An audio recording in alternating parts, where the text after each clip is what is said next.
The problem, though, is that there's been some interesting clinical evidence published in the last, I think, in the last 3 or 4 years, that patients who did not undergo any treatment at the time of getting one of these cartilage defects diagnosed had better outcomes than microfracture patients. And the problem is that even though microfracture temporarily alleviates the pain, Yeah. it doesn't stop the spread of osteoarthritis. And I would even, argue anecdotally that if people don't have pain, but they have a joint that is structurally biologically diseased and they're doing a bunch of activity on it, that's just going to accelerate the damage. So, we know that microfracture, um, frankly, is doing harm to people.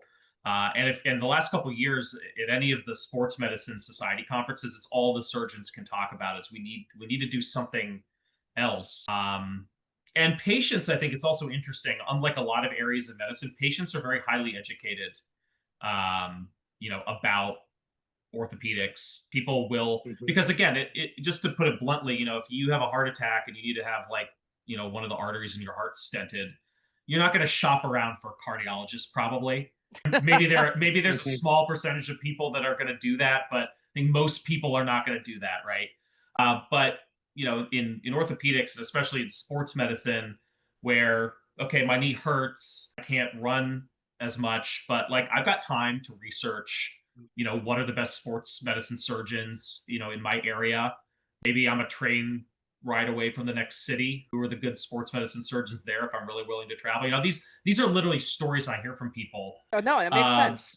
yeah, I would. and yeah, honestly, and like I friends of mine, friends of my family have really gone out of their way to seek treatment for these types of problems.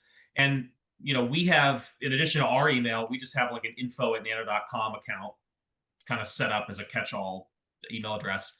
That account probably gets anywhere from like a dozen to 25 people a month emailing it, asking if Nanocon's available yet. I live in this state, I live in this country. Even sometimes people will attach their MRIs and be like, "Can you refer me to a doctor who does it?" And I just have to politely say, "Unfortunately, we're still investigational. We might maybe a clinical trial might be coming in the next couple of years that you could participate in." But patients are really actively seeking new and better treatments. And I think that's, again, that's really powerful. It creates a powerful incentive, um, for the surgeons as well, because in this particular segment, doing new and innovative treatments is a way to attract these patients because they're clearly taking the time to look for them.